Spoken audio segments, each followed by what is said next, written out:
In the fourth item for the first exam in the Spring 2014 version of statics, note that we're asked to draw an appropriate free body diagram of member ACDE, that's this T-shaped bracket piece, and determine the tension in the cable. Right? And so this T-shaped bracket piece has 120 Newton vertical force applied at point E. There's a pin here at point C, that's one of our reaction points, and then we have the cable from A to D that wraps around a pulley that is of radius 20 millimeters up at point B. And so the problem statement really guides us how to find the tension of the cable, and that is just cut the cable at A and D, get rid of it, and replace it. Now it's a cable, right? So it's got to be in tension. That means it has to pull away from the free body. And one of the things that people make a mistake on is that they're thinking about the cable and trying to draw a free body diagram of the cable itself, but that's not what we're doing. What we're doing is drawing the effect of the cable on the free body that we've selected, which is ACDE.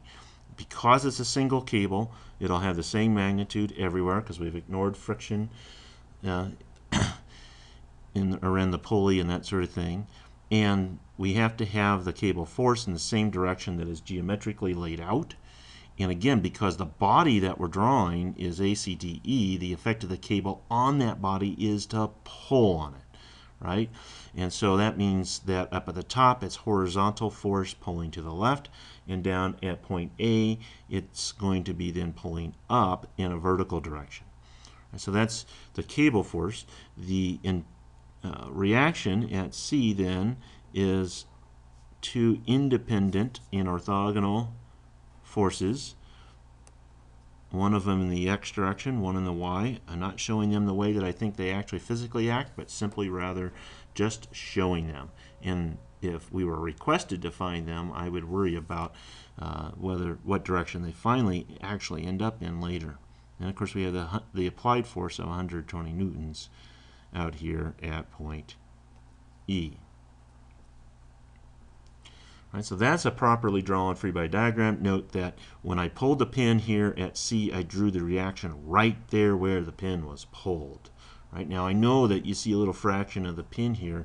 The point here is you got to have some sort of context. When we go do ACDE and we're trying to find the tension of the cable, we're replacing this whole reaction. We're getting rid of it. Right? And the reason why it still shows up in this little diagram is because the way that image was created was just simply by putting a little white rectangle on top of that little piece, right? As opposed to redrawing the entire member, right? So make sure when you draw that force for the pin at C that both the CX and CY components are going through that particular pin. We pulled it, and therefore we've got now two independent unknowns. Now this is a non-concurrent force system. We have three equations of equilibrium, but we're only asked to find the tension of the cable. And if we're clever, think about summing moments at a point where you knock out as most unknowns as you can, then you realize, hey, if I sum moments about point C, I'm going to get rid of both Cx and Cy in that equation. I only have T left over. One equation, one unknown will be out of here, and I like that kind of a situation. So I'm going to take clockwise as positive in the equation. Make sure that you note the indication of what your positive sign convention is for the equation. If you don't, your work is just as wrong as if you had the numbers all goofed up. Right? You've got to have that sign convention.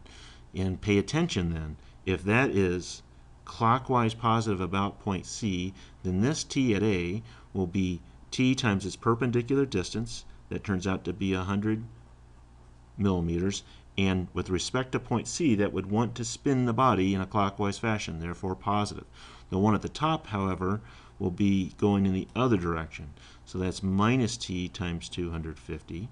And then finally we've got the 120 that also wants to go clockwise about point C.